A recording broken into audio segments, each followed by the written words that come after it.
ही रास्ते हैं प्रभु पाने के, और जब पराकाष्ठा आ जाती है ना तो प्रेम की पराकाष्ठा जाती है। तो अजामिल की बात हो रही थी कि पूछा किसी ने पाया प्रेम नाम से यहाँ अजामिल, तो उसने जब उस वेश्या को देखा तो उसको अपने घर में ले आया, घर वालों ने निकाल दिया, गांव के बाहर एक मकान बना करके रहने लगा, लिप्त हो गया उसमें। और यदि एक दुर्गुण का कोई शिकार हो जाए ना तो उसमें धीरे धीरे और भी गुण समाप्त होने लगते और दुर्गुण आने लगते, स्वतः आना। चूंकि हर आदमी अपनी बिरादरी में रहना अच्छा समझता, तो दुर्गुण भी अपनी बिरादरी बढ़ाने लगता शरीर। एक कोई दशा ले देखो, सब अपने आप आ जाए कि वो शराब पीना शुरू कर दो, जुआ भी खेलने लगेगा, चोरी भी करने लगेगा, व्यभिचार भी करने, सब करने लगेगा, उसकी कोई चिंता नहीं। जुआ खेलना शुरू कर दो, देखो चोरी भी करने लगे, सब करने लगेगा, क्यों अपना कुनवा बढ़ाते हैं। इसलिए ऐसा मौका ही न दो कि इन दुर्गुणों को कुनवा बढ़ाने का शरीर में मौका हुआ। सद्गुण बेचारे सच्चे सच्चे होते हैं, शांत होते हैं, इसलिए दुर्गुण को दबाते रहते। जैसे संत शांत होते हैं ना, ऐसे ही अपने सद्गुण शांत हो, इसलिए दुर्गुण को किसी भी दुर्गुण कार्य का मौका नहीं देते। एक यदि वायरस घुस गया कंप्यूटर में ना तो वो सबको ले डालेगा। पहले एंटीवायरस रखो, और एंटीवायरस है क्या? भगवान का नाम। देखिए विचार करने लगे। एक बार देवयोग से वहां संत आ गए, उन्होंने पूछा कि हमें शुद्ध सात्विक ब्राह्मण का घर बताओ जरा, हम जाएंगे, हम तो स्वयं पाकी ब्राह्मण लोग हैं ना, और हम अयोध्या से वृंदावन जा रहे हैं, बीच में कन्नौज पड़ गया। तो मन चले, हर गांव में होते हैं, वहां भी दो चार बढ़िया मन चल लेते हैं। उन्होंने बता दिया वो गांव के बाहर जो है ना वही अकेला पड़ लेते हैं, और वो गांव के बाहर इसलिए रहता है ना, ये सब शूद्रों की बस्ती है। वो अपना हरगुन गाते हुए वहां पहुंच गए, दरवाजा खटखटाया, अजामिल को नहीं था, उसकी पत्नी थी, आई, दरवाजा खोला, प्रणाम किया, आपो भाग हमारे संत दरस हमारे यहाँ। उनका देवी पति नहीं, पति आते होंगे, तो तब तक ये बाहर बरामदा कर महाराज यहाँ पधारो, क्या चाहिए कि हमें कुछ भिक्षान्न दे दो, हम तब तक भोजन तैयार करें। उसने भिक्षान्न दिया, भोजन बनने लगा। उधर से देखा कि हाथ में बोतल पकड़े हुए और इधर टांगे हुए वो अपना अजामिल आ रहा था। ब्राह्मणों ने देखा कि क्या बात, ये कौन आ रहा, तो सोचा निकल जाएगा बगल से, लेकिन वो तो उसी घर में घुस गया। जब घर में घुस गया, इधर अजामिल भी देखता रहा संतों को, उधर संत भी अजामिल को देखते रहे। देखिए दृष्टि दृष्टि में ही सृष्टि बदल गई। अजामिल ने पूछा ये कौन है कि संत आए हैं, भिक्षान्न के दिया, मैंने दिया है। अरे तुमने बड़ा बहुत अच्छा किया, संतों की तो सेवा, ब्राह्मण वाला था ना, बिगड़ गया था, संतों की तो सेवा होनी चाहिए। अजामिल आया और साष्टांग प्रणाम किया और रोने लगा, कहने लगा कि मैं भी ब्राह्मण था,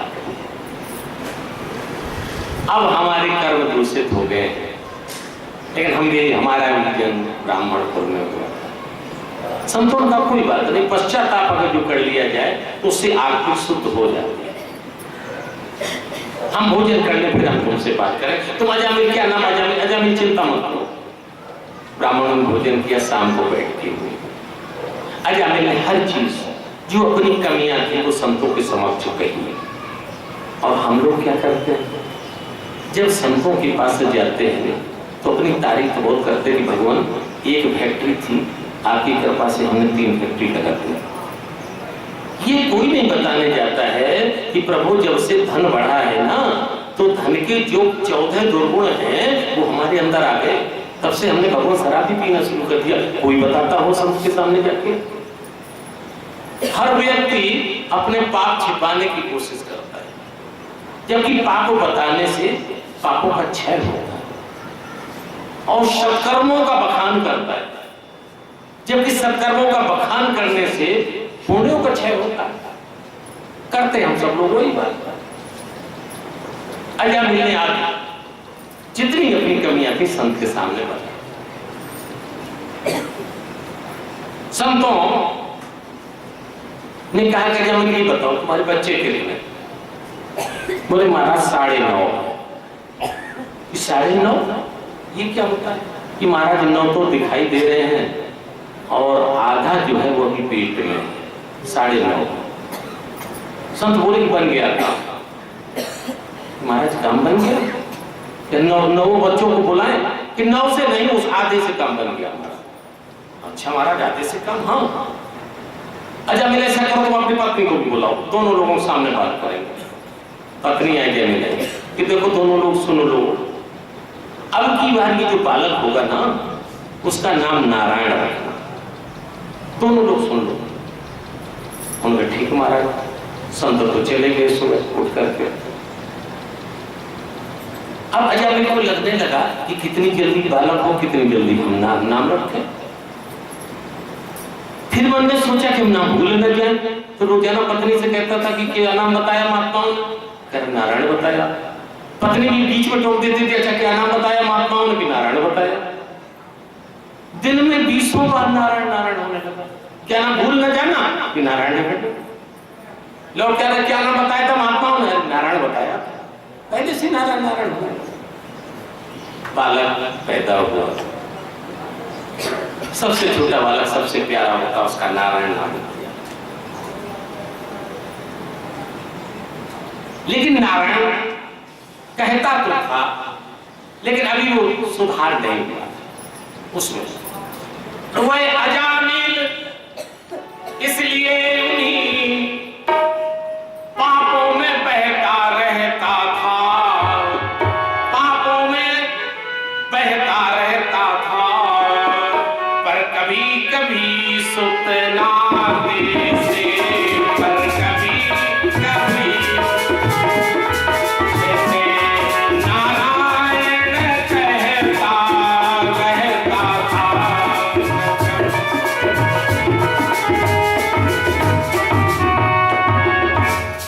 नारायण कहता है,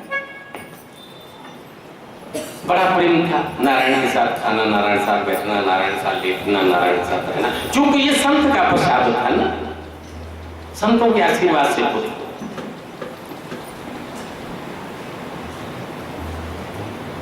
इस अजामिल की इतनी आसक्ति हो गई कि जाए कभी खेतों में बाहर काम करने के लिए, याद आ जाए दौड़ के चला है कि नारायण से बात करें। नारायण रस बस गया। अंत काल में अभी अजामिल का समय भी पूरा नहीं हुआ था ना, पापियों का ऐसा आता है कभी कभी वर्णन कि वो अपनी आय पूरी नहीं कर पाते। अगर जो किसी की आय पूर्ण आयु 75 साल की है, अब वो कल से राइफल लेकर के बागी बन जाए तो 75 साल उसकी आयु नहीं रहेगी, आयु कम होने लगती। ये रेखाएं घटती बढ़ती रहती। किसी की आयु कम है या तो सत्कर में लग जाए ना तो रेखाएं बढ़ जाती, आयु घटती बढ़ती रहती। ऐसे दृष्टांत तो बहुत से, मौका मिलेगा तो कभी कहेंगे।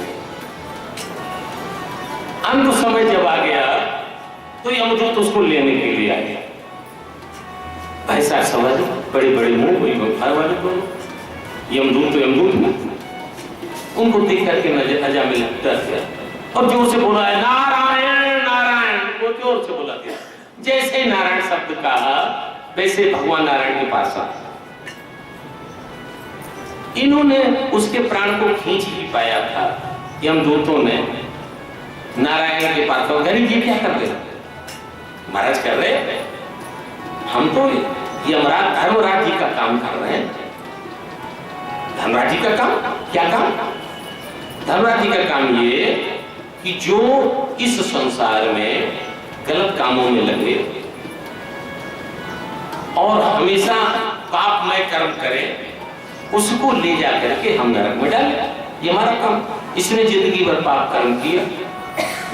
अच्छा दूत ये बताओ, तुम हो कह तो रहे तुम धर्मराज के दूत हो, लेकिन तुम धर्म का मतलब समझते हो क्या? यहाँ बिल्कुल समझते हो। क्या समझते हो मुझे समझा। यम के दूत बोले धर्मराज के दूत कि जो वेदों से और शास्त्रों से के अनुकूल जो कार्य करता है, उसको तो धर्म में काम करते हैं, और जो वेद और शास्त्रों के प्रतिकूल आचरण करता है उसको अधर्म के कारण कहते हैं। सीधा सा सवाल बच्चा, सीधा सवाल। और जो इसने अभी अभी जो कहा था उसका क्या है तुम्हारे धर्म, उसका जरा बताओ। ये क्या कहा था तुमने, सुना नहीं? हाँ सुना। क्या कहा था? नारायण कहा था। तो ये नारायण किसका नाम दिया पता तुम्हें? अपने पुत्र का नाम दिया। झूठ बोल, पुत्र का क्यों नाम दिया? इसने भगवान का नाम दिया। धर्मराज के दूत, यमराज के दूत के इसने पुत्र का नाम लिया, पार्षद के इसने भगवान का नाम लिया। दोनों में आपस में बातचीत होने लगी। वो कहे तुम्हारे पास क्या सबूत, वो कहे तुम्हारे पास क्या सबूत। दोनों लोग। यमदूतों ने बोला मेरे पास सबूत ये है कि ये छोटा लड़का जो इसका है ना, ये नारायण है, ये इससे प्रेम करता है इसलिए नारायण का। अच्छा ये बताओ ये नारायण पहले का है कि हमारे नारायण पहले के हैं? है तो वही नारायण पहले। तो फिर ये वो नारायण नाम उनका पहले हुआ जिसका लड़के का नाम नारायण हुआ। अरे कोई भगवान नाम अपने लड़के का रख ले तो क्या वो भगवान हो जाएगा? अरे नारायण नाम तो हमारे महाराज का नारायण नाम है, भगवान का नाम नारायण है। हटो छीन लिया उनसे ये चीज। अजामिल से दूत वहां से चल करके धर्मराज के सामने जाकर के पांव से पटक दी। उधर अजामिल ने ये जब दृष्टांत सोचा तो अभी उसकी आय के 12 वर्ष थे। उसने घर छोड़ दिया, ऋषिकेश में जाकर के तपस्या करने लगा। यमदूत ने पासे फेंक दी कि ये नौकरी से हमारी छुट्टी, इस्तीफा ले लो, ये हम काम नहीं करेंगे। धर्मराज ने कहा क्यों, क्या हो गया? अरे हुआ क्या, हम उस पापी को ला रहे थे आपके आदेशानुसार और वहां पर पार्षद आ गए भगवान के, छीन लिया, मुझे मारा पीटा। देखते नहीं हो आज तक तो मुझे किसी ने पीटा नहीं, आज पिटाई भी होगी। अब तो इतनी बेइज्जती नहीं बर्दाश्त होती। क्यों तुमने कोई ऐसा काम किया होगा? हमने काम कुछ नहीं किया। अरे वो अजामिल था ना, उसने अपने लड़के का नाम लिया और वो कहने लगे भगवान का नाम लिया। धर्मराज बोले कि अरे क्या नाम लिया उसने नारायण नारायण कहा। धर्मराज कहने लगे भाई हम तुम्हें प्रणाम करते हैं। अरे तू तो मृत्यु के समय, मैंने अभी तक इतनी उम्र में किसी के मुंह से नारायण शब्द सुना ही नहीं। तुम धन्य हो कि तुमने आज अजामिल के मुख से आखिरी समय नारायण शब्द तो सुन लिया है ना। ये तुम्हारी कितनी बड़ी किस्मत है, कितने बड़े भाग्यशाली हो तुम। और ये नाम की महिमा क्या? अरे कि नाम की महिमा न खाली जाएगी। नाम की महिमा धर्मराज समझा है तो करे दूसरो। नाम की महिमा न खाली जाएगी, ये हवा अपना असर दिखलाएगी। नाम की महिमा ली जाएगी, ये हवा अपना असर दिखलाएगी। नाम की महिमा न खाली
परलोक सुधरता। धर्मराज कह रहे परलोक नहीं, अरे दूतो नाम से ये लोग परलोक दोनों सुधरता का। अच्छा दोनों धर्मराज बता रहे कि सुमरत सुलभ सुखद सबका, सुमरत सुलभ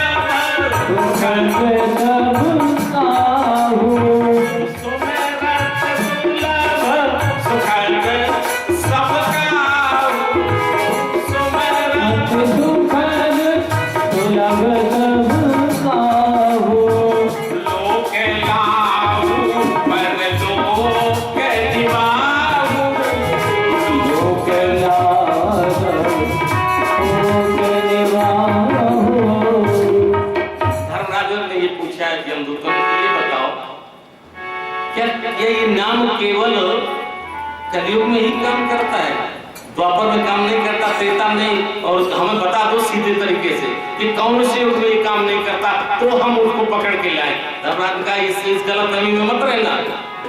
अरे ये तो सब में काम करता है। क्या बोले कि चाहूं जो के चाहूं सुत नाम प्रभाव, चाहूं जो के चाहूं सुत नाम प्रभाव, चाहूं जो के चाहूं सुत नाम प्रभाव, चाहूं जो के चाहूं सुत नाम प्रभाव। कली विशेष नहीं आपने पाऊ, कली विशेष सब में काम करता है। एक बार 4 चोर थे, चोरी की योजना बना रहे थे कि चोरी कैसे करें। सोचा कि भगवान के नाम से चोरी की जाए। बड़ी अच्छी युक्ति निकाली। तो सोचा कैसे हो, तो कहा कि जब एक कोई रात में कोई आदमी इस रास्ते से निकले ना, तो पहला चोर यहाँ खड़ा हो जाए। और वो उस आदमी को देख के कहने लगा नारायण नारायण, तो समझ लो कि कोई आदमी आ रहा है। दूसरा चोर वहां खड़ा हो जाए। तो जब वो देखे कि वहां आ गया, तो वो देखे उसके पास कुछ माल डाल है कि नहीं है, कुछ गठरी है, तो कुछ माल देख ले, कुछ न कुछ गठरी। तो वहां से कहते दामोदर दामोदर, मतलब दाम है, दामोदर दामोदर दामोदर। बहुत बढ़िया, दामोदर कह दिया। तीसरा वहां खड़ा होगा। जब वहां पर कोई आ जाए तो वो देख ले कि जो दामोदर है, तो कहते वासुदेव वासुदेव, मतलब बांसुदेव। उसके सर पर डंडा मारो, वासुदेव वासुदेव वासुदेव। वो वासुदेव डंडा मार करके सब छीन ले। और चौथा जब वो भाग जाए, तो चौथा चोर बोले हरिहर हरिहर हरिहर, भाग गया भाग गया। चारों प्लान बना दिया, बहुत अच्छा। एक पेड़ के नीचे सोचा कल प्रैक्टिस तो कर लो, भगवान के नाम तो कभी कहे नहीं। तो एक पेड़ के नीचे प्रैक्टिस कर रहे थे। एक कहता था नारायण नारायण, दामोदर दामोदर, वासुदेव वासुदेव, हरिहर हरिहर, नारायण नारायण, दामोदर दामोदर, वासुदेव वासुदेव, हरिहर हरिहर। अकस्मात उस समय बरसात का मौसम था और बिजली अकस्मात उसी पेड़ पर गिरी और चारों का वहीं प्राणांत हो गया। गोलोक धाम से सीधे विमान आया और चारों को उठा करके परम धाम को। देखिए योजना बना रहे थे चोरी, और भगवान के नाम से कहां पर ये नाम की महिमा बताई। नाम की महिमा से कल्याण हुआ। एक बार इंद्र को सभी देवताओं ने सम्मान दिया। ये सोचा कि सबका तो सम्मान होता है, इंद्र का सम्मान बहुत दिनों से नहीं हुआ। तुमने देखा होगा जो कोई मंत्री या कोई बड़ा आदमी हो जाता है ना, तो उनके जो चमचे होते हैं ना, वो 1-2 महीने में कोई ना कोई ऐसा आयोजन करते रहते हैं जो फूल माला से उसको लाल है, मक्खनबाजी है। तो एक इंद्र की तो मक्खनबाजी हमने बहुत दिन से करना पड़ी। तो एक आयोजन स्वर्ग में हुआ, इंद्र का सम्मान दे दिए, फूल मालाएं ना दी गई और अप्सराओं का नाच गाना प्रारंभ हुआ। देव योग से गुरु बृहस्पति जी ने सोचा कि हम अपने शिष्य से मिले नहीं इंद्र से, चलो देखाएं क्या हो रहा। बृहस्पति जी आ गए उसी राजभवन में, वहां नाच गाना चला, सम्मान हो रहा था। कितनी मालाएं आपने देखा होगा, जब लोग माला डलवाते ना तो जब यहाँ तक थोड़ा आ जाता तब तक तो माला हटाते नहीं, ऐसे लेकर जब इतना तक दिखाई दे चेहरा तब तक तो डलवाते रहते। यही सम्मान होता ना माला। और भी एक माला ऐसे डाले रहते हैं ताकि सब लोग देख लें कि आज माला डालना तो सम्मान आए। तो वो देखा देख करके बोला इंद्र देखो इन जो बड़ों को गुरु को, अरे इन्हें इसी समय आना था क्या? अरे रंग में भंग कर दिया ना, कितना बढ़िया रंग चल रहा था। सोचा क्या करें, तो मुंह घुमा दिया, खड़े खड़े। इंद्र ने घुमाया, सबने घुमा दिया, खड़े रहे, खड़े होकर चल गए और श्राप दे दिया, जाओ तो स्त्रीहीन हो, तेरा सब पैरों पे लग जाए। चेक कर ये आज श्राप दे करके गुरु बृहस्पति चल गए। सभी देवताओं सभी गुरु के साथ से स्थापित होकर के सभी स्त्री और पैरोहीन हो गए। ये चीज शुक्राचार्य जी को पता लगी। उन्होंने तुरंत दैत्यों से कहा बढ़िया मौका है, खदेड़ो। दैत्यों ने चढ़ाई कर दी, इन सबको स्वर्ग से निकाल के बाहर कर दिया। सभी देवता दौड़ करके नारायण के पास गए। बस एक ही चीज देवताओं को सबसे अच्छी लगती है, हम लोगों पर जब कभी कष्ट विपत्ति आती है तो हम लोग अगल बगल बड़ा नेता देखते हैं, बड़ा पैसा वाला देखते हैं, बड़ा प्रभावशाली आदमी के पास दौड़ते हैं। और जब देवताओं पर आपत विपत्ति आती है ना तो सीधे भगवान के पास, नारायण के पास पहुंचे कि प्रभु बचाओ बचाओ। क्या हुआ कि प्रभु आपको सब पता है कि कुछ हुआ तो तुमने अपने गुरु का क्यों अपमान कर दिया? अब जब तक किसी को गुरु बना करके दोबारा सब अत्याचार नहीं करोगे तब तक तुम्हारा कल्याण नहीं होगा। भगवान के कहने से त्वष्टा ऋषि के पुत्र विश्वरूप, 3 मुख थे उनके, उनको विश्वरूप को गुरु बनाया गया। विश्वरूप ने नारायण कवच का उपदेश देवताओं को दिया। बहुत अमोघ कवच है ये नारायण कवच। इसका पाठ करने से सभी कष्ट दूर हो जाते हैं। नारायण कवच दिया। लेकिन एक चीज विश्वरूप में थी कि जो इनकी मां थी वो दैत्यों के वंश की थी, तो कभी कभी आहुतियों में दैत्यों का भी कर देते। अरे पर विश्वरूप भी छलिया थे, बेपक्ष सुरों का लेते थे।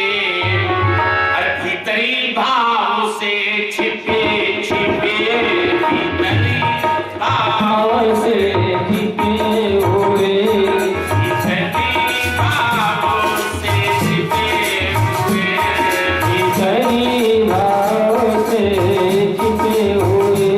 तुझे मदद शत्रु को देते थे, तुझे मदद शत्रु को देते थे।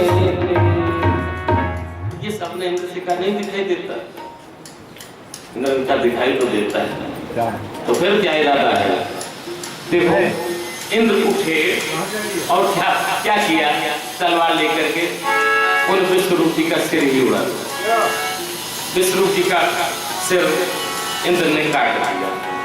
देखो बहुत ज्यादा बड़े लोगों को यजमान बनाने के चक्कर में नहीं पड़ना चाहिए। ये बड़ी अजीब अजीब सी स्थिति बन जाती है ना। आजकल की स्थिति यह है कि कोई बड़ा आदमी देखा ना तो हर आदमी मोड़ने को लग जाते हैं कि फैक्ट्री वाला हमारे चक्कर में आगे आ जाओ, ऐसा ना हो दूसरी जगह नहीं चला जाए। देखो विश्वरूप ने इंद्र को यजमान बनाया। हमें लगता दक्षिणा तो शायद मिली नहीं मिली ना, दक्षिणा तो मिली नहीं बड़े यजमान बनाने से, बल्कि अपना सिर और कटा बैठा। यही स्थिति बनी ना। उनके 3 सिर से थे, उन 3 सिर के कटने से 3 जीव उत्पन्न हो गए। जरा देखो विश्व के, एक के मुंह से पपैया की उत्पत्ति हो गई, एक के मुंह से गौरैया की उत्पत्ति हो गई और एक के मुंह से तीतर की उत्पत्ति हो गई। ये 3 पक्षी विश्वरूप के मुख से उत्पन्न हुए। विश्वरूप के मरने के बाद त्वष्टा को बहुत खराब लगा। उन्होंने इंद्र को मारने के लिए एक यज्ञ संचालित किया कि अब की बार हम ऐसा पुत्र पैदा करेंगे कि जो इंद्र को मारेगा। यज्ञाचार्यों से कहा कि ऐसा मंत्र बोलो जिससे इंद्र को मारने वाला पुत्र पैदा। इंद्र शत्रु विभर्धस्व, ये बोली। होताओं ने सोचा, यज्ञाचार्यों ने, कि हम क्यों किसी को मारने के लिए भी करेंगे, तो उन्होंने उदात्त अंदाज में फर्क कर दिया। इंद्र शत्रु हर के व्यवहार दास, उसका अर्थ ये हो गया कि इंद्र से मरने वाला शत्रु पैदा होगा, उल्टा होगा। लेकिन इसीलिए जो हम लोग यज्ञ होम कराते हैं ना, उनका कभी कभी सही फल न मिल करके बहुत ही दुष्परिणाम मिलता है। वो यही कारण है जो ये इसमें आ रहा है। केवल उदात्त के अनुदात्त करने में इतना फर्क मिल गया कि इंद्र से मरने वाला पुत्र पैदा हो। देखिए सब वही, इंद्र शत्रु विभर्धस्व, सब वही।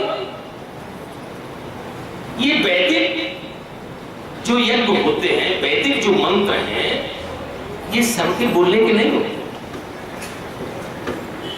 इनके बोलने का तरीका ही दूसरा, इसीलिए अपेक्षित परिणाम नहीं मिलते हैं। बल्कि कभी कभी तो यज्ञ होम कराने से सही की बजाय गलत दुष्परिणाम मिलने लगते हैं। फिर हम लोग कहते हैं कि इससे कुछ होता नहीं। जब ये स्थिति बनेगी तो ये होगा क्या? 6 चीजें चाहिए यज्ञ के लिए। पहले तो शुद्ध भूमि, सात्विक भूमि मिलना बहुत कठिन है। राम लक्ष्मण सीता जा रहे थे, लक्ष्मण जी पता नहीं कहां से इसी रास्ते से निकले, वहां अगर शंका के लिए वहां गए तो वो जमीन किसी दैत्य क्या वहां जो है वो निवास था, अशुद्ध भूमि थी। लक्ष्मण के मन में आया कि क्यों हमको बेवकूफ है, अरे वो तो इनको दिया गया, बर्बाद मुझे थोड़े किया गया, हम क्यों करेंगे सेवा। भगवान राम के पास आए कि भगवान ऐसा कि चाहे ऐसा करो, थोड़ा आगे बढ़ो। आगे बढ़े, लक्ष्मण का शुद्ध शास्त्र की सेवा पूछा क्या हुआ, कि उस जमीन का प्रभाव था। ऐसे श्रवण कुमार की भी ये घटना है। पिताजी को लिए जा रहे थे कांवर में, एक जमीन ऐसी पड़ी, ऐसी जमीन थी जहाँ उनके मन में आया कि हम क्या चुतिया जो हम इनके घुटनों को अंधों को डोरे मिल रहे, अरे हम ब्याह करते, लड़के पैदा करते, सुख भोगते, उतार दिया। कहाँ जा रहे बेटा? तो उन्होंने कहा अब तुम यही पड़े रहो, हम जा रहे घर को गृहस्थी बसाएंगे। बुढ़े समझदार थे दोनों माँ बाप कि बेटा ऐसा करो, यहाँ से हमें थोड़ी दूर और ले चलो। जैसे ही थोड़ा आगे बढ़े, बुद्धि शुद्ध हो गई। कह रहे पिताजी बहुत, फिर हमें मालूम था वो भूमि शुद्ध हो, पता लगा ये भूमि शुद्ध कहाँ होगा। हर जगह तो मरघट बना होगा, क्या अपना घर मरघट में कितने रोज मरते होंगे। मरघट कहते किसे? मरने वालों को तो कहते हैं। घर में कितने जीव मरते हैं? शुद्ध भूमि, शुद्ध धन। देख लीजिए धन की शुद्धता। युधिष्ठिर के पास शुद्ध धन नहीं मिला था। जब राजसूय यज्ञ हुआ था, युधिष्ठिर से भगवान ने कहा था तुम्हारे पास शुद्ध धन नहीं है, जाओ वहां पर यज्ञ हुआ है, किसी ने किया है, उसने वहां स्वर्ण की चीजें फेंक दी है, उसको ले आओ, उसका शुद्ध धन। शुद्ध धन ब्राह्मण जो किए जाए वो सात्विकी हो, वेद मंत्र को जानने वाले हो, शुद्ध उच्चारण हो, शुद्ध संहिता हो। यहाँ पर कोई जाकर के शुद्ध धूप जरा खरीद हमें दिखाते, बता दिया शुद्ध धूप मिलती, और वो हजारों कीड़ों की बनी हुई, जिसमें कितने कीड़े रहते हैं, उससे हम स्वाहा स्वाहा बोल रहे हैं, कितनों की हत्या कर रहे हैं। कैसे कैसे परिणाम अच्छा मिलेगा? क्या मिलेगा? थोड़ा करो, अच्छा वेद शास्त्रों के हिसाब से करो। कोई जरूरी नहीं हम बहुत बड़ा आयोजन करें, कोई आवश्यकता नहीं बड़े आयोजन, लेकिन विधि विधान से आयोजन, इसीलिए पीछे प्रणाम करना। वही हुआ, पुत्र तो हुआ, वृत्तासुर तो पैदा हुआ, लेकिन उल्टा हो गया, इंद्र से मरने वाला वृत्तासुर। वृत्तासुर ने कहा बड़ा हो गया, बताओ मुझे क्या करना, कि जाओ, सीधे आदेश दे दिया दशरथ जी ने कि जाओ इंद्र को मारो। वृत्तासुर चला, वहां युद्ध होने लगा, इंद्र और वृत्तासुर। युद्ध होने के बीच में ही वृत्तासुर ने इंद्र को लेकर के निकल लिया। जैसे निकल लिया, हाहाकार मच गया, दौड़ करके सभी ब्रह्मा के पास गए, क्या हुआ? कहे जाओ तुम लोग जल्दी प्रयास करो, क्या हुआ? कि जमाई का तुरंत उत्पत्ति करो। देवताओं के प्रयास से समझ जवाई का पैदा। जवाई देखो सबसे पहले वहीं से उत्पत्ति हुई। अब हम लोग सब जवाई के शिकार हो गए, लेकिन जवाई वृत्तासुर को सबसे पहले आई। उस जवाई के निकल जैसे वो जमाना वैसे इंद्र निकल के बाद वहां से जवाई का प्रादुर्भाव हुआ। इंद्र को खदेड़ दिया, उसने भाग खड़े हुए। फिर गए ब्रह्मा के पास। ब्रह्मा ने कहा कि चलो नारायण के पास चले। नारायण जी ने युक्ति बताई कि दधीच की हड्डियों का कवच बनाओ, उससे वृत्तासुर की मृत्यु होगी। कवच बनाया गया, उससे दधीच की हड्डियों से वज्र बना। उस वज्र से वृत्तासुर की मृत्यु हुई। जब वो वज्र बन करके आया तो वृत्तासुर ने भगवान की बहुत स्तुति की। समय का थोड़ा अभाव है, बहुत अच्छी स्तुति है। इन्हीं 4 श्लोकों में बल्लभाचार्य जी का पूरा पुष्टि मार्ग निहित है। केवल 4 श्लोकों में जो वृत्तासुर ने श्रीमद् भागवत में कहे हैं, पूरा पुष्टि संक्षेप में बोल देते हैं। वृत्तासुर ने कहा कि प्रभु आप हमें ऐसे अच्छे लगे जैसे एक छोटे छोटे पक्षी अपनी माँ की याद करते हैं ना। चिड़िया छोटे छोटे बच्चे होते हैं तो उसकी माँ जब जाती है वो दाना लेने के लिए जैसे वो उसकी याद करते रहते हैं ना। प्रभु आप मुझे ऐसे ऐसे अच्छे लगे, ऐसे मुझे याद रखें। फिर वृत्तासुर सोचा कि चिड़िया तो कुछ दिन तो याद करती है और जब बच्चे बड़े हो जाते तो सब भाग जाते हैं, न माँ का पता न उसका पता, न भाग गए। तो प्रभु ये भी ठीक नहीं, ऐसे भी याद न लगे। तो भगवान का कैसे याद लगे बताओ। वृत्तासुर दूसरी युक्ति बता रहा है। वृत्तासुर ने कहा प्रभु आप मुझे ऐसे याद लगे, ऐसे आपकी याद हो जैसे गाय का बछड़ा अपनी गाय की याद करता रहता है। गाय चढ़ने चली थी, गाय का बछड़ा घर में है, पूरे दिन बाट देखता रहता, माँ आती होगी माँ आती होगी। प्रभु आप मुझे ऐसे अच्छे लगे, ऐसी आपकी याद रहे। भगवान का सोच लो। फिर सोचा कि जब बछड़ा और बड़ा हो जाता है ना वो तो माँ को भी मारने लगता है, उसे माँ और बाप का उसे ठिकाना नहीं रहता। तो महाराज ऐसे भी आप अच्छे न लगे। तो बताओ आज तीसरी युक्ति बता रहा है कि प्रभु जैसे किसी पतिव्रता स्त्री का पति कहीं परदेश गया, वो खाते बैठते सोते हर समय अपने पति की याद, उसको नहीं भूल पाते किसी भी तरीके से। पति की याद चाहे वो काम कुछ काम करे, पति की याद जरूर रहेगी। तो प्रभु आप जैसे पति की याद जो पतिव्रता स्त्री रहती है ना, ऐसे पति की याद पतिव्रता स्त्री जैसे करती है ना, वैसे प्रभु आप में निरंतर है। यही तो स्थिति गोपियों की हो गई। जब कृष्ण चोरी करने लगे, पहले घर से शुरुआत की, देखो कथा सुनाएंगे, गोपियां आने लगी देखने के लिए। अब ये चाहती थी कि हमारे घर भी चोरी करने आए, नहीं आता था तो फिर उसकी तरफ देखती जाती थी, क्यों नहीं आता। और एक बार उसे कान में कहती थी, अरे सुन कन्हैया इससे बढ़िया हमने माखन बनाया, मेरे घर आया। कान में कह आते थे, कन्हैया कहता आऊंगा आऊंगा, और सब तैयार रहते थे। और जब कन्हैया चोरी करने जाता था ना तो देखो उसको पकड़ने की कितनी कितनी युक्ति है। थोड़ा थोड़ा मट्ठा देगी, नाच दिखाओ जरा नाच, ये गोपियों का प्रयोग है। और जिस दिन कन्हैया नहीं आता था ना उस दिन इशारा करके बुलाती, आजा आज हम घर, आज हमने सब दरवाजे खोल दिए हैं, चाहे जब तू आ जा। कन्हैया कहते हैं एक दिन की बात है, गोपियों का कि अब ऐसे काम नहीं बनेगा। यशोदा जी से कहा, यशोदा जी हमारे घर ये चोरी कर रहा है। यशोदा जी ने कहा कि कहीं नहीं कर रहा, केवल हम सब एक बार हल्ला कर दें तो कि हाँ तुम एक बार हल्ला करो तो हम जाएंगे। तो आज सभी सखियों ने एक प्लान बना लिया भगवान के खिलाफ कि आज पूरा गांव चिल्लाएगा। जैसे कोई तुमने देखा होगा कहीं अगर जो चोर आते हैं ना, तो चोर चोर चोर तो पूरा गांव चोर चोर चोर चोर चोर चोर सब चिल्लाने लगते हैं ना, एकदम ऐसे भी करने लगते हैं ना, तो अपने आप चोर भाई। तो आज सभी गोपियों ने मिलकर के पूरे गोकुल में शोर मचा दिया है कि अपने यहाँ क्या आया है, जरा लवली जी बताएं, देखिए माइक में देखिए जरा ये भजन इसी संदर्भ में आदरणीय लवली जी से, मच गया सारे गोकुल में।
भगवान की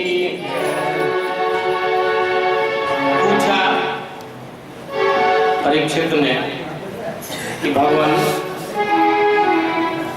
ये वृत्तासुर कौन था जो असुर होते हुए भी इतना धार्मिक? शुद्धो जी बताते वृत्तासुर पूर्व जन्म में चित्रकेतु नाम का एक राजा था। इसकी बहुत सी कन्याएं, इसकी बहुत सी पत्नियां थी, लेकिन कोई पुत्र नहीं था। चित्रकेत बहुत परेशान रहता था। एक बार नारद जी का आगमन हुआ। चित्रकेत ने प्रणाम किया और कहा, भगवान मुझे पुत्र चाहिए।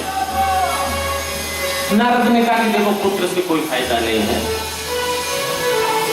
तने जो क्षणिक सुख होता है पुत्र का जब वो पैदा होता है, और उसके बाद दुख की झड़ी लग जाती है। जैसे पैदा हुआ उसके बाद उसकी व्यवस्था करो। बीमार हो गया तो आईसीयू में ले जाओ। थोड़ा और बड़ा हो गया तो सर्दी के कपड़े, गर्मी के कपड़े खिलाना पिलाना किया। और बड़ा हुआ, पढ़ाई लिखाई के कितने दुख हो जाते हैं। पढ़ाई लिखाई का दो, नौकरी का दो, शादी हो गई तो बहू आ गई, उसका दुख। पहले तो बड़ी खुशी होती सासों को लेकर, जब बहू आती उसका भी दुख। कितना दुखों की झड़ी लग जाती। बात न माने हमारी तो दुख, तो कोई फायदा नहीं। आज नारद जी बता रहे हैं, राजन 4 तरीके के पुत्र होते हैं। जरा सुन लीजिए, कहीं अपना पुत्र इधर उधर का हो तो उसको ये मत मानिए, अपने ही कर्मों का दोष मान लीजिए। नारद बताते हैं कि राजन 4 तरीके के पुत्र होते हैं। एक तो शत्रु पुत्र होता है, जो पिछले जन्म का अपना शत्रु होता है ना, वो पुत्र बनकर के पैदा होता है। ये केवल कष्ट देने के लिए पैदा होता है, ये आपको आराम नहीं देगा। जितना हो सकेगा कष्ट ही देगा। कहीं कहीं देखा गया है कि पड़ोसी ज्यादा मदद कर देते हैं हमारे बेचारे वृद्धों की, और घर के लड़के बहू नहीं मदद करते। हमने देखा, उसके 4 लड़के थे। 3 लड़कों की शादी, झोपड़ी में रहते, बहुत गरीब परिवार था, 4 बच्चे थे। तो जिस लड़के की शादी विवाह हो जाए ना, वो अपना अलग मकान बना ले। तीनों, और वो बुढ़िया बुढ़ी वही बेचारे रह गए। तो तीनों के 3 मकान हो गए थे। जो छोटा बच्चा था जिसकी शादी नहीं होती, वो और बुढ़िया बुढ़ी उसी झोपड़ी में रहते थे। कोई मदद करने वाला नहीं। शत्रु पुत्र, एक ऋणानुबंधी पुत्र। आपने किसी से ऋण ले लिया है ना, और उसको अगर वो जीवन में वापस नहीं किया तो वो ऋण उतारने के लिए आएगा। पैदा होते ही रिजेंसी में चला जाएगा और 7.5 लाख रुपया खर्च करा करके चल देगा। जैसे हो जाएगा, ऋणानुबंधी आएगा, आपसे खर्च करा के चल देगा। कोई आपको नहीं। ऋणानुबंधी पुत्र। तीसरा उदासीन पुत्र, उन्हें आपसे कोई लेना देना नहीं। क्या हो रहा है तुम्हारा, कुछ नहीं, हम अपने परिवार में बस खुश। शादी हो गई, किसी माँ बाप से कुछ लेने देना नहीं। क्या मतलब, हमारा परिवार बन गया। माँ नहीं माँ तू पिता तब लो, माँ नहीं माँ तू पिता तब लो, माँ नहीं माँ तू पिता तब लो। अगला नदी नहीं जब लो, अगला नदी नहीं जब लो। पत्नी का मुंह नहीं देखा ना, तब तक खूब मान। बच्चे हो तो इतनी आदत पड़ गई, जो बच्चे ज्यादा शादी से पहले जब ज्यादा पीछे करते तो हम सोचते हैं कि यही वो बालक है जो आज माँ बाप की देखो कैसी चढ़ता कर रहा है, और शादी के बाद यही जो बालक है ना वैसे आगे दिखाएगा। कितना परिवर्तन हो जाए ईश्वर। तीसरा, चौथा सेवक होता है। ये किसी भाग्यशाली को मिलता है। सेवक बहुत ही सुकर्मों का फल है। ये किसी को नसीब होता है। 3 तरीके के आसानी से नसीब हो जाते हैं। सेवक, इसमें किसी तरीके कोई पुत्र हो तो ये सब अपने कर्मों के, अपने प्रारब्ध का दोष है। पुत्र का कोई कसूर नहीं। ये तो पुत्र शत्रु पुत्र है तो बेचारे उसका क्या दोष है? दोष तो तुम्हारे कर्मों का है ना, उसको क्यों आप दोष देते भाई? भगवान भजन करना। लेकिन चित्रकेत की नहीं समझ में आया कि नहीं मुझे तो पुत्र चाहिए। नारायण तो लो पुत्र ले लो, लेकिन उससे कुछ फायदा नहीं मिलेगा। पुत्र हो गया। एक रानी के पुत्र हुआ बड़ी के, और जितनी हजारों थी लाखों थी वो उसके दुश्मन बन गए। एक दिन पुत्र को जहर दे दिया, पुत्र मर गया। अब मर गया तो बस वही बात, रोने चिल्लाने लगे सब। नारद जी आए, ताकि क्यों चिल्ला रहे हो? फिर हमारा वो मर गया तो फिर हमने तो कहा था सुख मिलेगा नहीं। तो हमारे हमें पुत्र बताइए, अरे सब आते रहते हैं।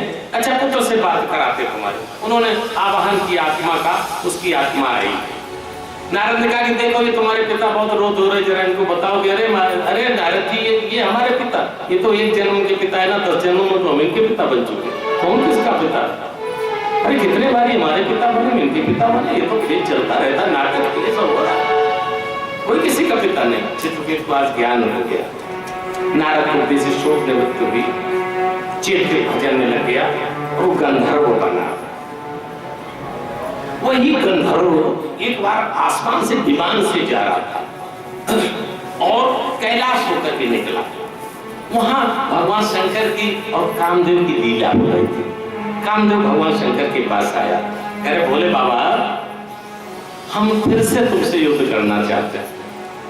भगवान शंकर बोले अच्छा, एक बार हमने तुझे जला दिया, तेरा दिमाग ठिकाने हुआ नहीं? महाराज उस समय इसलिए हम हार गए ना कि तुम तो अपने तपस्या में लीन थे, तुम्हारे पास ना आगे था ना पीछे था। अरे अब तो ये महारानी जी बगल बैठी ना, अब तुम हम हराओ तो हम जाने। भगवान शंकर जी मुस्कुराने लगे, अच्छा मुझसे लड़ेगा? कहाँ लड़ेगा? उस समय दोनों लोगों की बात कैसा चाहता कि तुम माँ को अपने अंक में बैठा लो। आज भगवान शंकर ने माँ पार्वती को अपने गोद में बैठा। भगवान शंकर को किस चीज का असर? ये खेल चल रहा था, वो चित्रकेतु ऊपर से निकल रहा था, उसने ये दृश्य देख लिया, वहीं से बड़बड़ाने लगा कि धन्य ये कैसा निर्लज्ज शंकर है, अपनी पत्नी को गोद में बैठाने से शर्म नहीं लगती। सबके सामने देखो खुलेआम कैलाश में कोई तो अपने बंद कमरे में बैठा लेता, कोई बात नहीं, ये तो सबके सामने बैठा ला। ऊपर चिल्लाता रहा, नहीं मनाया, नीचे आ गया, आसमान से नीचे उतर आया, भगवान शंकर सामने बड़बड़ाने लगे। भगवान शंकर जी मुस्कुरा रहे थे, खेल चल रहा था ना कामदेव से।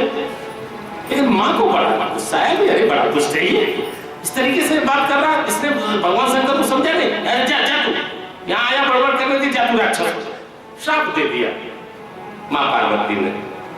चित्रकेतु पैरों पर गिर गया कि माँ हमसे गलती हो गई, हमने पहचाना नहीं कि अब तुझे राक्षस तो बनना ही पड़ेगा, लेकिन जाओ तुम प्रपतासुर बनोगे और तुम्हारी मुक्ति बहुत ही जल्दी हो जाएगी। वही चित्रकेतु प्रपतासुर। इधर जब हिरण्याक्ष का वध हो गया ना, तो हिरण्याकश्यप ने अपने परिवार को बड़ी सांत्वना दी कि तुम चिंता मत करो। दोस्तों की तो सांत्वना वही होती है ना कि तुम चिंता मत करो मां, जिसने तुम्हारे लड़के को मारा है ना उसका हम वंश नाश कर देंगे, यही सांत्वना। कोई सज्जन होता तो दूसरे प्रकार की सांत्वना देता कि मां ये आना जाना तो लगा रहता है, प्रारब्ध से मृत्यु होती है, जिसका जहां मरना है जीना हो जाता। ये दुष्टों के साथ ये उद्योग करने लगा कि कैसे मारा जाए विष्णु को। विष्णु ने हमारे भाई को मारा है, सोचा कि तपस्या की जाए और कोई उपाय है ये नहीं। अरे भाई का मरना सुनते ही भाई का लोहू उबल पड़ा, भाई का लोहू उबल पड़ा।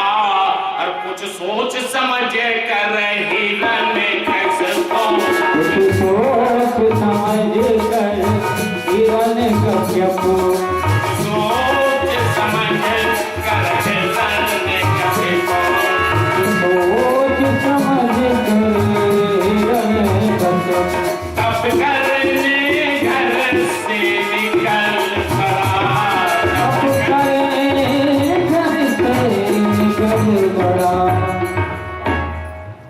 अब तपस्या करेंगे, तपस्या करने लगा। उधर देवताओं ने देखा कि तपस्या कर रहा है तो बलशाली बन जाएगा।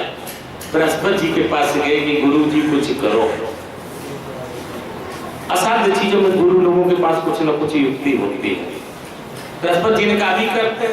बृहस्पति जी गए, वहां डाल पर बैठ गए तोता बन करके। उसने समास जैसे समाध लगाए, ओम ब्रह्मणे नमः, तो बोले नारायण नारायण नारायण नारायण। रात खोले वो देखे अच्छा, फिर हो गए। फिर उसने वही ब्रह्मणे नमः जो कहा तो नारायण नारायण कि आज अपशगुन हो गया, आज अब तपस्या करने का मन नहीं, चलो घर चले। अरे ये तो मेरे बेरी का नाम ले रहा, नारायण का नाम ले रहा। लौट आया। उसकी पत्नी कयादी थी। कयादी ने कहा कि पति जी आज तक तो ऐसा कभी आश्चर्य हुआ नहीं। हिरण्यकश्यप बोला कैसा आश्चर्य? आज तक तो जब आप घर से जाते थे ना, तो जिस काम के लिए जाते थे वो काम बिना किए हुए वापस आते ही नहीं। लेकिन मैं पहली बार देख रही हूँ कि तपस्या करने गए आप और बिना तपस्या वापस हो आए। अरे क्या तू बात ही कुछ ऐसी, क्या बात थी बताओ? कि मैं जब तपस्या करने लगा तो एक तोता आ गया। अच्छा फिर क्या हुआ? तो फिर क्या होना था? वो तोता बोल रहा था वही नारायण नारायण नारायण नारायण। अरे कयादी प्रसन्न हो गई अपने पति के मुख से नारायण का नाम सुनकर। कयादी ने कहा कि अच्छा ये बता पति जी, वो तोता तुम्हारी तरफ मुंह किए था कि पूछ किए था? अरे कयादी सामने मुंह किए था तो क्या बोल रहा था? नारायण नारायण नारायण नारायण। अच्छा ये बताओ पति जी, क्या तुमने देखा वास्तव में तोता ही था या कोई दूसरा? हम तोता पहचानते नहीं। हम पति जी क्या बोल रहा था? अरे बोल रहा था नारायण नारायण नारायण नारायण। अच्छा ये बताओ पति जी, उसकी आवाज पतली थी या मीठी थी? अरे बड़ी मीठी आवाज। क्या बोल रहा था पति जी? बोल रहा था नारायण नारायण नारायण नारायण।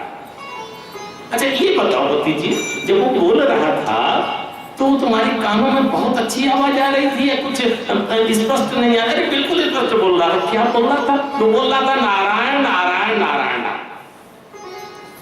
अच्छा ये बताओ पति जी कि जिस डाल पर वो बैठा था तो उसका परिवार उसके साथ था कि नहीं था? अरे अकेला बैठा था। तो क्या बोल रहा था? बोल रहा था नारायण नारायण। ऐसे आज उसने 27 बार नारायण नारायण नारायण के 27 चौको 108 बार आज हिरण्यकश्यप से मुख से भगवान नारायण का। उसी रात में प्रहलाद कयादी के गर्भ में आ गया। दूसरे दिन हिरण्यकश्यप चला जाता है तपस्या के लिए, तपस्या करने लगा। इधर इंद्र ने देखा कि फिर से चला गया तपस्या करने के लिए। इंद्र गया और कयादी को उठा लिया। नारद ने देखा कि ये क्या कर रहा पागल? तो बोले अरे ये क्या कर रही है? ये जो हिरण्यकश्यप पत्नी है ना, इसके पेट में बच्चा है, इसको मारे उसको मारे। अरे ये बच्चा नहीं है इसके पेट में, भगवत भक्त है। क्या है? हाँ। अरे अच्छा हुआ हमने देख लिया, तो तेरा ही नाश हो जाता। अब हम क्या करें? ऐसा कर मेरे आश्रम में रख दे। कयादी को नारद जी ने अपने आश्रम में रखा दिया और रोजाना सब कथाएं सुनाते थे। प्रहलाद जी गर्भ में ही सुनते थे। जब गर्भ पूर्ण होने की बात आई तो नारद जी ने कयादी को उसके महलों में भिजवा दिया। उधर हिरण्यकश्यप तपस्या कर रहा था और तपस्या ऐसी तपस्या उसने की, केवल बाएं पैर की अंगूठे पर खड़े होकर के तपस्या। त्रैलोक जलने लगा, हाहाकार होने लगा। और ब्रह्मा के लिए तपस्या कर रहा था। सब लोग ब्रह्मा के पास गए कि प्रभु तपस्या कर रहा, वरदान दो जाकर कि ब्रह्मा का मेरे बस की बात नहीं। क्यों? क्या वो जो चारा हम नहीं दे सकते। सब लोग नारायण के पास गए। नारायण ने कहा ब्रह्मा जी से जाओ वरदान दो जाकर के। वो तो आपको बुला रहा कि भगवान हम क्या वरदान दें? क्यों, क्या दिक्कत? वो तो एक ही वरदान चाह रहा कि हम अमर हो जाए। क्या हम वरदान दे जाकर के? भगवान मुस्कुराने लगे कि ये तो नहीं कहना कि अमर हो जाओ, नहीं तो फिर उसको मारेंगे।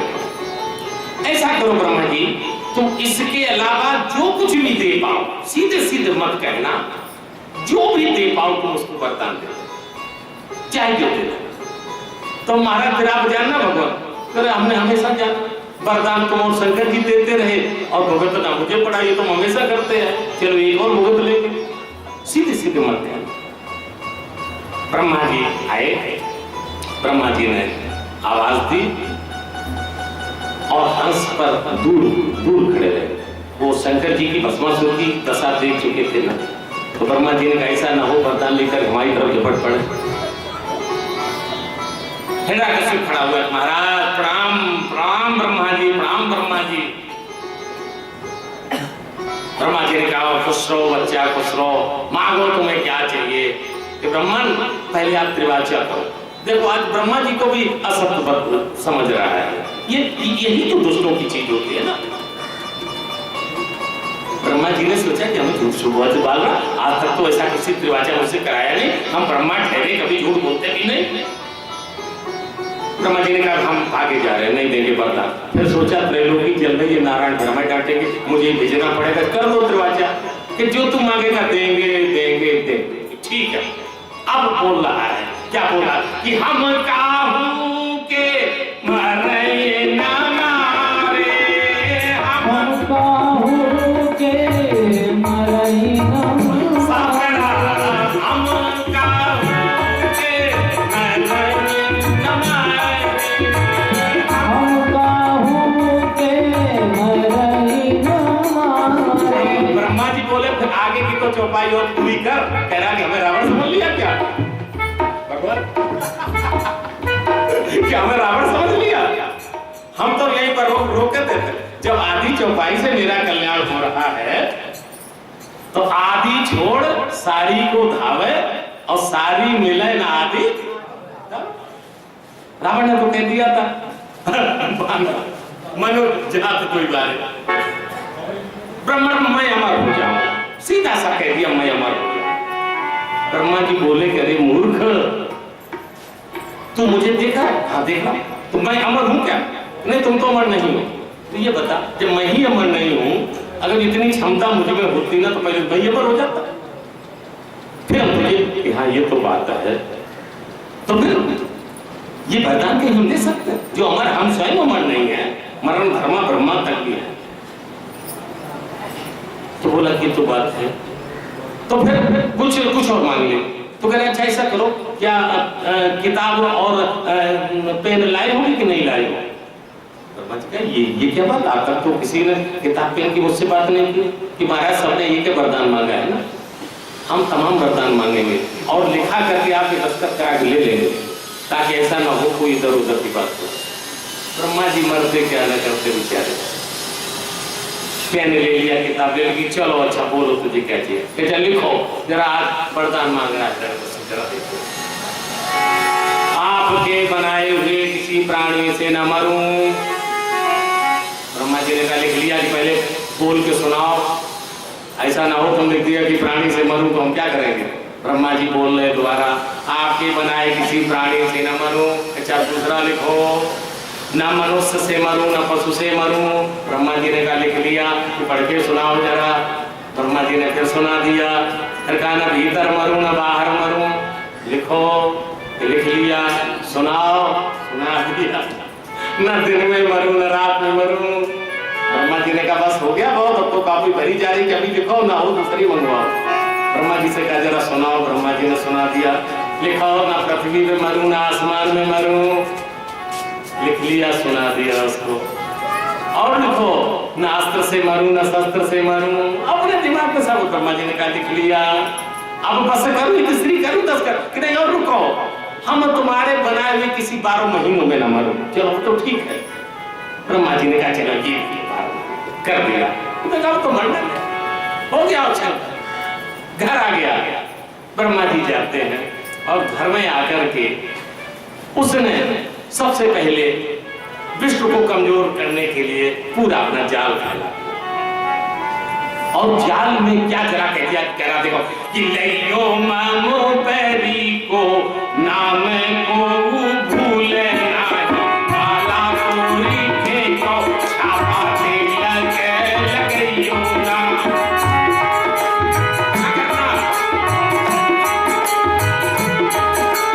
जाए ना दिवाले तू घर वाले उतारे ले, पूजा पाठ यज्ञ होम हवन करइयो ना।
के प्रतिकूल आचरण, वही काम सब होने लगा। और क्या क्या हो रहा जरा देखिए कि शुभ आचरण कतहु नहीं होई, शुभ आचरण कतहु नहीं होई, शुभ आचरण कतहु नहीं होई, शुभ आचरण कतहु नहीं होई।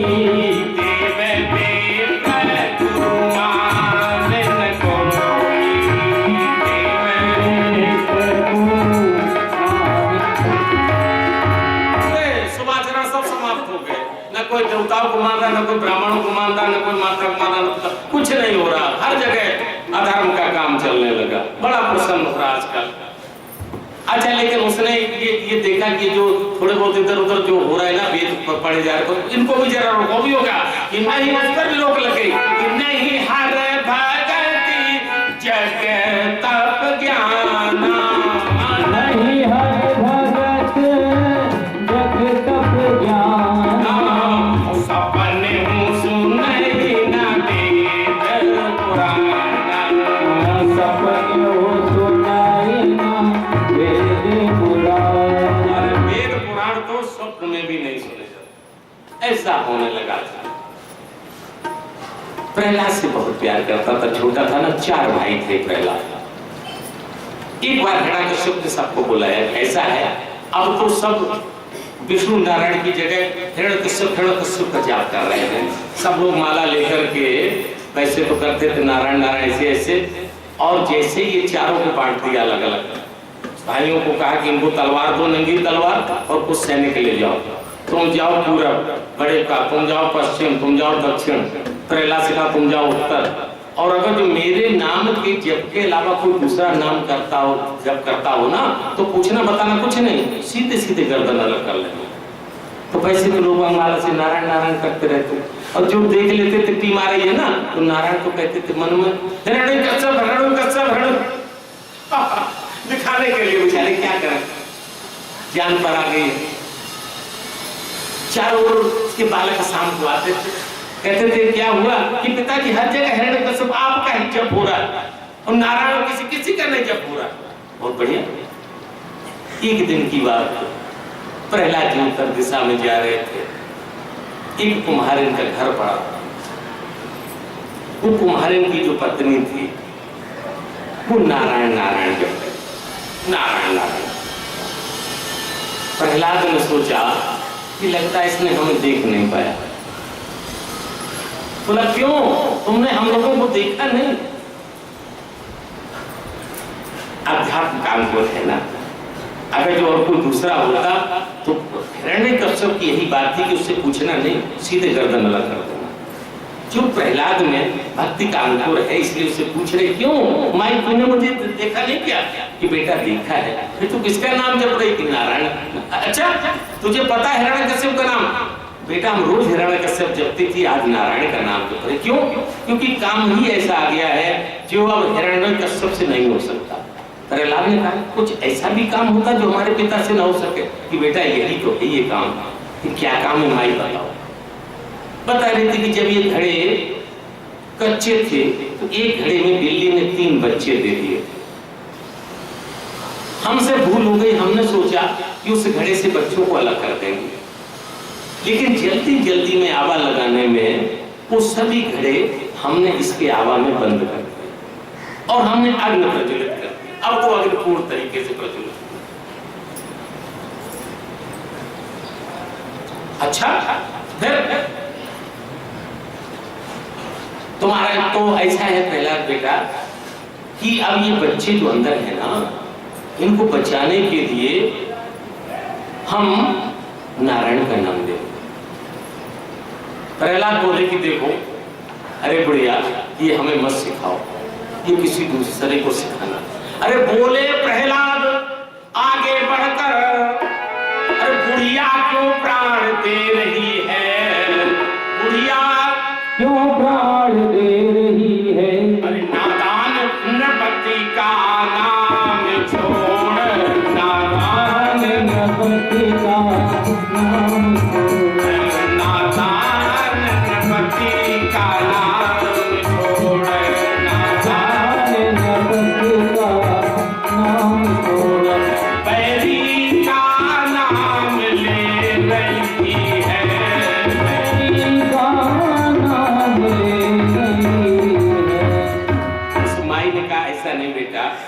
सत्य घटना बता रहे हैं। तो इससे क्या होगा नारायण नाम लेने से? नारायण नाम लेने से होगा प्रहलाद, ये जो बच्चे अंदर है ना वो जीवित निकल आएंगे। प्रहलाद कहा मां ऐसा हुआ कि हम बिल्कुल ऐसा ही होगा बेटा। तो अच्छा तो कल हम फिर आएंगे। आप गुड़िया कह रही कि बेलीलाधर अवश्य अपनी तुमको लीला दिखलाएंगे, देखना इसी ज्वाला में से, देखना इसी ज्वाला में से, बच्चों के प्राण बचाएंगे, बच्चों के प्राण बचाएंगे। प्रहलाद का ठीक है कल हम आएंगे, लेकिन ये आवा खुलेगा नहीं, नहीं तो हम तुम्हारी हम गर्दन उड़ा देंगे।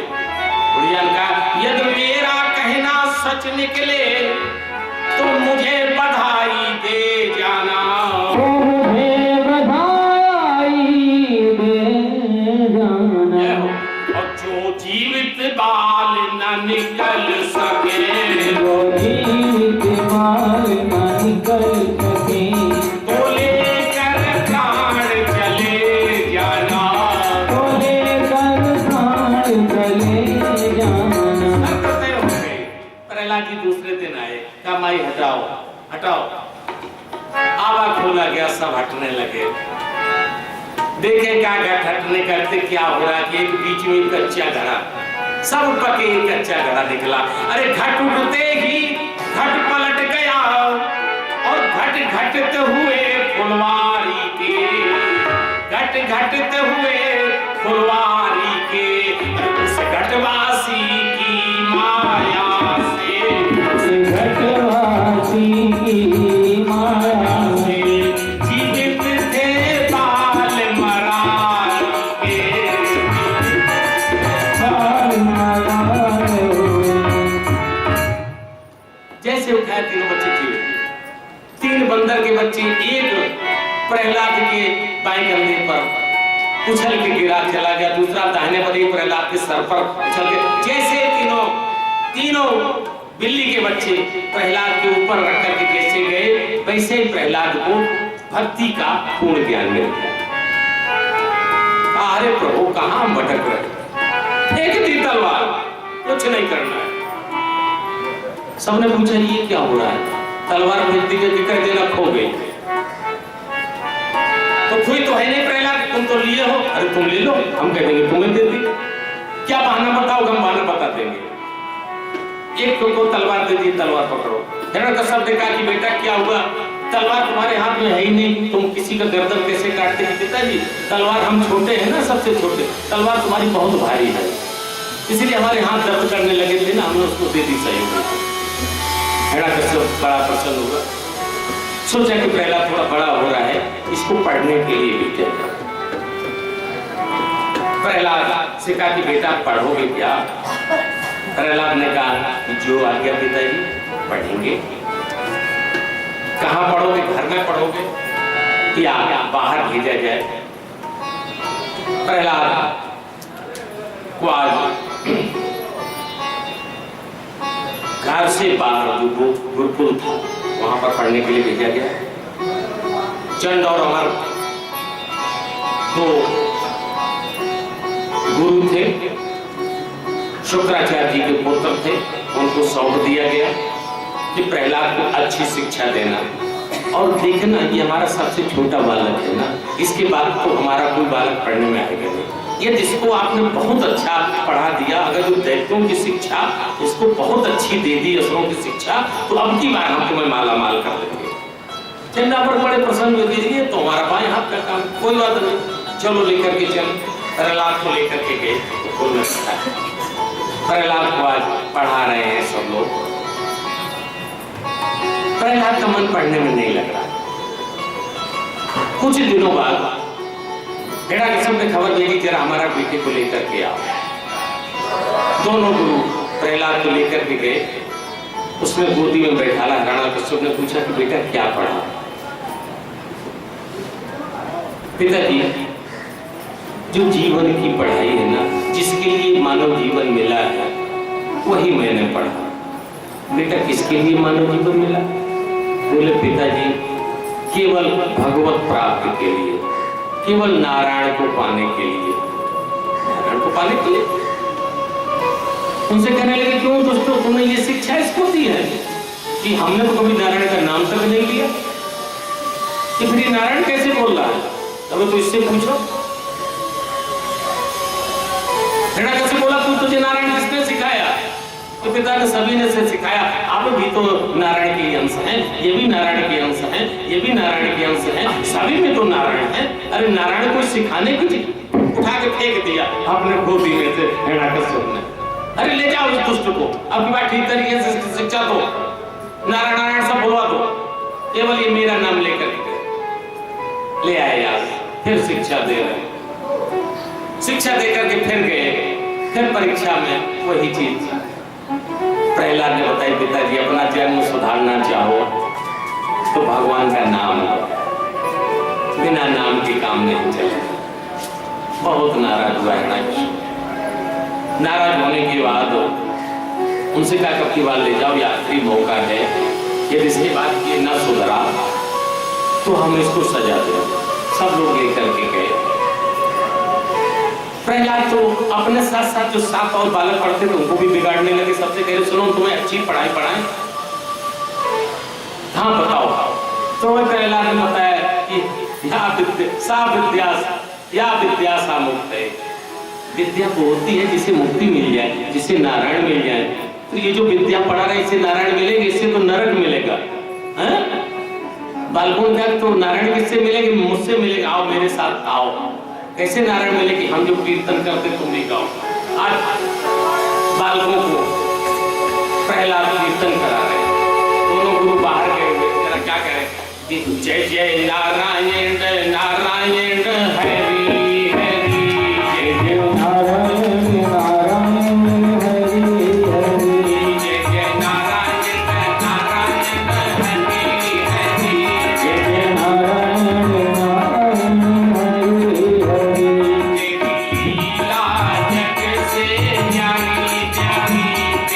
लीला जग से न्यारी न्यारी, महिमा जग से न्यारी न्यारी, लीला जग से न्यारी न्यारी, जय जय नारायण नारायण हरि हरि, जय जय नारायण नारायण हरि हरि। सबको सिखा दिया, नारायण नाम बता दिया। जब चंडा मर का है तो उन्होंने देखा क्या शोरगुल हो रहा था, तो क्या प्रहलाद क्या कर रहे हो कि उनको भजन कीर्तन सिखा? अरे कुछ नहीं सिखाना, चलो अंदर। आज दोनों गुरुओं ने ये सोचा कि हमारे सुधारने से अब ये सुधरे करें, चलो सीधी सीधी बात करें तो सबको बता दे राजा है ना, ऐसा ना हो कि इसके चक्कर में हम ना मारे जाए। दोनों लोग गए और कहा कि भगवान राजन अब हम तुम्हारे बेटे को नहीं सुधार सकते, वो नारायण का नाम नहीं छोड़ रहा है, हमें दोष मत दे देना। हिरण्यकश्यप ने कहा कि एक कोशिश और करो, नहीं तो फिर हम ठीक करेंगे कि महाराज वो खुद तो बिगड़ रहा, सबको भी बिगाड़ दे रहा है। अच्छा ऐसा तो एक बार फिर ले जाओ, अब की बार वो बिगाड़े ना तो ऐसा करो, ले तो हम जाएंगे लेकिन कल किसी को देखने के लिए भेज देना, तो ताकि आपको सत्यता का पता लग जाए कि सत्यता क्या है। तय हो गया कि हाँ ठीक, हम कल किसी को दूसरे दिन उसको ही बहाना किया चंडामर का, अरे प्रहलाद ऐसा करो मैं थोड़ा जाता हूँ बाहर संविदा लेने, तुम यहाँ बालकों को कुछ दैत्यों की शिक्षा देना। प्रहलाद तो ऐसा मौका ढूंढते थे कि ठीक है गुरु जी आप जाओ, हम बहुत अच्छी शिक्षा दे लेते हैं। अरे उन्होंने शिक्षा तो कब से सीख गया? अरे गुरु जी आपको पता नहीं, हम जब पेट में थे ना तो नारद जी सब सुनाते थे और हमारी माँ सोती रहती थी और मैं जगता रहता था, सभी शिक्षा मैंने पेट में ही पाली। चंडामर बोले अच्छा तो ठीक है, तो अच्छी शिक्षा देना है, ठीक है। चले गए, जानबूझ के चले गए। प्रहलाद को मौका मिल गया, दैत्य वालों के आ जाओ सब लोग आ जाओ, और क्या आ जाए कि करो वही कि जय जय नारायण नारायण हरि हरि, जय जय नारायण नारायण हरि हरि, जय जय नारायण नारायण हरि हरि, जय जय नारायण नारायण हरि हरि, लीला जग से न्यारी न्यारी,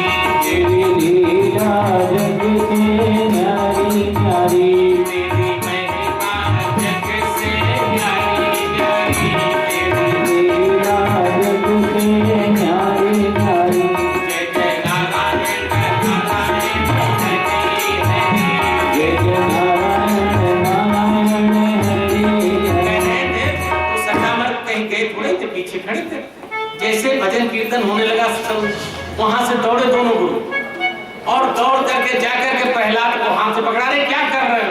जैसे ही हाथ से पकड़ा वैसे उनको करंट लगा दोनों को, वो दोनों गाने लगे जय जय नारायण नारायण, जय जय नारायण नारायण हरि हरि, जय जय नारायण नारायण हरि हरि, जय जय नारायण नारायण हरि हरि। उधर हिरण्यकश्यप ने सोचा कि जरा पता तो लगाएं क्या हो रहा, तो अपने सिपाही को भेजा, जरा देखो क्या हो रहा वहां। वो गया तो सब उछल रहे। उसने कहा अच्छा, उसने गुरु के पुत्र थे ना, तो उनको हाथ लगाया और जैसे ही हाथ लगा वैसे करंट लगा, वो उछलने लगा जय जय नारायण नारायण हरि, जय जय नारायण नारायण हरि हरि, जय जय नारायण नारायण हरि हरि, जय जय नारायण नारायण हरि हरि। जब वो बहुत देर से नहीं आया तो दीवान को भेजा कि जाओ, वो सिपाही नहीं है, जरा दिखाओ। जब दीवान के देखे सब उछल रहे गा रहे, वो गया, उसने सिपाही को जैसे ही हाथ लगाया वो भी उछल के गाने लगा जय जय नारायण नारायण हरि, जय जय नारायण नारायण हरि हरि, जय जय नारायण नारायण हरि हरि, जय जय नारायण नारायण हरि हरि। जब दीवान नहीं आया तो दरोगा को भेजा कि जाओ देखो जाकर क्या हो रहा, पकड़ के लाओ सबको। दरोगा गया, देखे सब लोग उछल रहे दीवान के पास, जैसे उसने हाथ लगाया वो भी उछल के गाने लगा जय जय नारायण नारायण हरि, जय जय नारायण नारायण हरि हरि, जय जय नारायण नारायण हरि हरि, जय जय नारायण नारायण हरि हरि। दरोगा नहीं गया तो संयुक्त मंत्री छोटे मंत्री को भेजा कि जाओ देख करके आओ क्या हो रहा है, बताओ आके जल्दी। छोटे मंत्री गए वहां, देखा सब उछल करके गा रहे हैं। दरोगा को जैसे ही हाथ लगाया वो भी उछल के गाने लगा जय जय नारायण नारायण हरि, जय जय नारायण नारायण हरि हरि, जय जय नारायण नारायण हरि हरि, जय जय नारायण नारायण हरि हरि। उसके बाद मंत्री को कहा अरे जाओ, तुम्हारा संयुक्त मंत्री आया नहीं, जाओ देखो जल्दी क्या हो रहा है। अरे जल्दी बताना आकर के। जैसे वो गया, देखा सब उछल रहे सब गा रहे, उसने जैसे संयुक्त मंत्री को हाथ लगाया वो भी उछल के गाने लगा जय जय नारायण नारायण हरि, जय जय नारायण नारायण हरि हरि, जय जय नारायण नारायण हरि हरि, जय जय नारायण नारायण हरि हरि। जब बहुत देर हो गई नहीं आया तो बार महामंत्री को भेजा, जाओ देखो सब कहाँ चले गए। महामंत्री का अभी हम जाते अभी आते, दौड़ के गए। महामंत्री देखे सब उछल रहे हैं और जैसे मंत्री के हाथ में हाथ लगाया उनमें भी करंट आ गया, वो भी बोलने लगे जय जय नारायण नारायण हरि हरि, जय जय नारायण नारायण हरि हरि, जय जय नारायण नारायण हरि हरि, जय जय नारायण नारायण हरि हरि। हिरण्यकश्यप ने कहा कि कोई नहीं आया, सब वहीं रह गए, चलो मैं ही जाकर के देखूं। हिरण्यकश्यप जब वो पहुंच गए तो देखेगा सब उछल करके कीर्तन गा रहे हैं। जैसे हो रहा बहुत गुस्सा लगा और जाकर के ऐसा हाथ झटक दिया प्रहलाद का, जैसे ही हाथ पकड़ा वैसे सब शांत हो गए। तो ये पूछ दिया किसी ने, ये बताओ कि सबको तो करंट लगा, इसको क्यों नहीं लगा? तो संतों ने बड़ा विनोद में कहा, ये हिरण्यकश्यप था ना, ये फ्यूज बल्ब था। और तो सब जल सकते हैं लेकिन फ्यूज बल्ब जो होता है ना, वो करंट वहीं से उसने खत्म कर दिया, आगे के लिए आगे बढ़ने नहीं दिए। हिरण्यकश्यप ने पूछा चंडमार्क से कि ये क्या क्या सिखा रहे हो? उन्होंने कहा कि आपके सामने तो गा रहे थे, कि क्या गा रहे हमने सुन नहीं पाए ढंग से। अरे ये बैरी का नाम ले रहे थे, नारायण हरि का नाम ले रहे थे। अच्छा बच्चों बताओ तुम क्या गा रहे थे? बच्चों ने कहा कि हम गा रहे थे, बताई दे रहे कि तेरी लीला जग से न्यारी न्यारी, लीला जग से न्यारी न्यारी। अब हिरण्यकश्यप बोला कि कैसे न्यारी है, मैं हिरण्यकश्यप हूँ। चढ़ा मत बोले से आगे का तो सुनो, बालकों से कहा थोड़ा आगे और कहो। तो बोले तेरी लीला जैसे न्यारी न्यारी, हरी हरी तेरी लीला जैसे न्यारी न्यारी, हरी हरी। जय जय नारायण नारायण हरि हरि, जय जय नारायण नारायण हरि हरि। बहुत गुस्से में आ गया, प्रहलाद को पकड़ लिया, ले आया।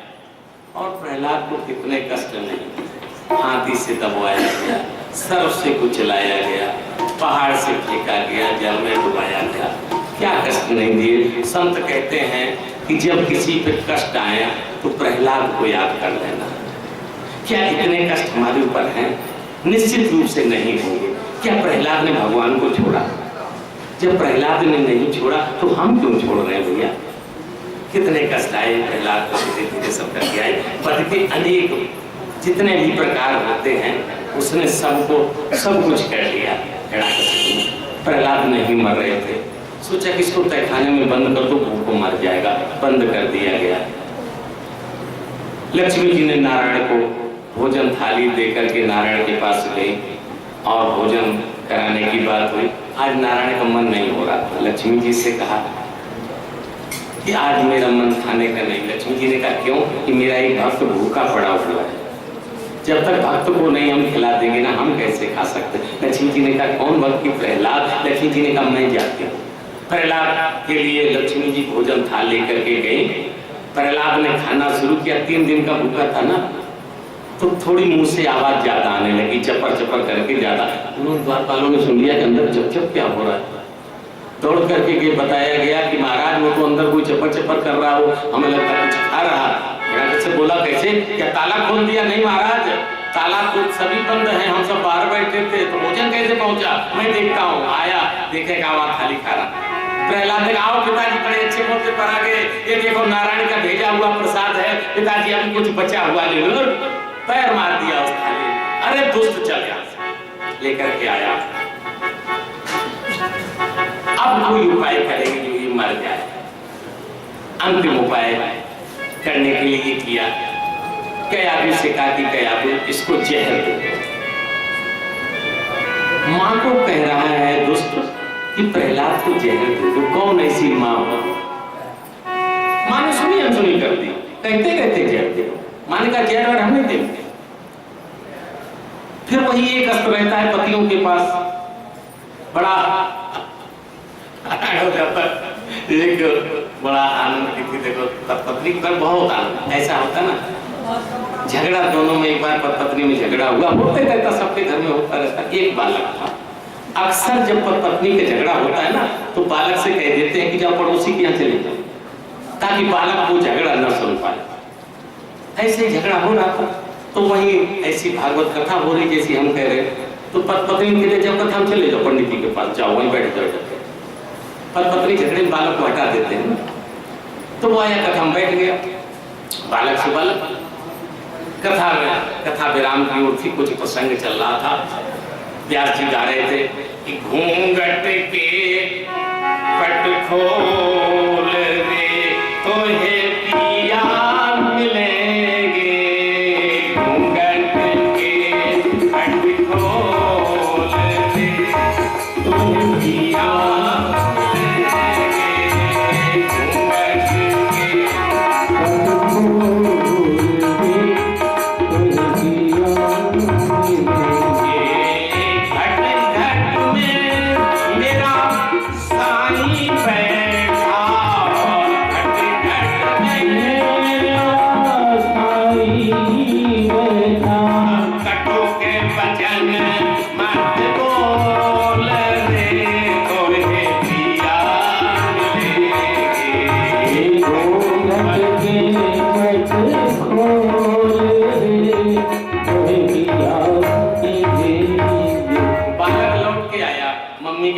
बालक सबसे पहले माँ के पास जाता।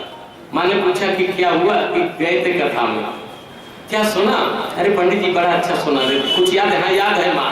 बालक बोला कि कटु वचन मत बोल रे, तोहे पिया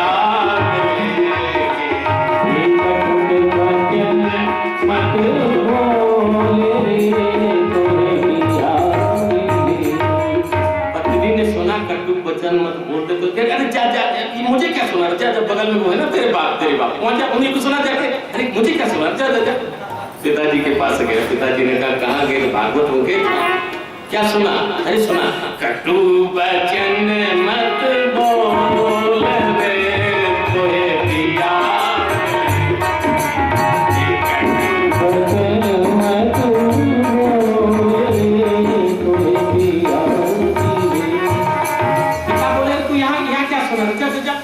तेरी मम्मी है ना वहाँ पर, जा उसको सुनो जाके, यहाँ क्या सुना, जा जा। अब माँ के पास आकर वो सुनाने लगा, अरे माँ कटु वचन मत बोल रे तोहे दिया, कटु वचन मत बोल रे तोहे दिया।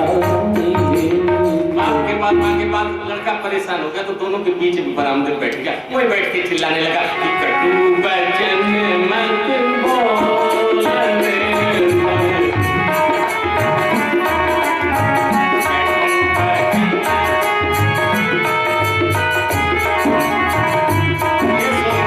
एक तरफ से माँ निकली कमरे से, एक तरफ से पिता निकला, एक बाँ माँ ने पकड़ी, एक बाँ पिता ने पकड़ी, उठा करके गोदी में ले लिया, दोनों की सलाह हो गई, बड़ी जल्दी सलाह। नारायण और पत्नी की कोई ऐसी बात हो रही, लेकिन आज वही शस्त्र का इस्तेमाल हिरण्यकश्यप कर रहा है पत्नी से कि देखो जहर पिलाती हो कि नहीं पिलाती, कई आदमी बोले नहीं पिलाऊंगी, अब नहीं पिलाओगी तो दो में से एक चुन लो, यही आखिरी बात होती है ना पति की, ये काम करोगे कि मानोगे कि नहीं मानोगे, नहीं मानोगे तो दो में से एक, या तो ये या मैं, वही आज उसने कह दिया, या तो बालक को ले लो या मुझे ले लो, या जहर पिलाना है तो मैं जिंदा रहूंगा, या तो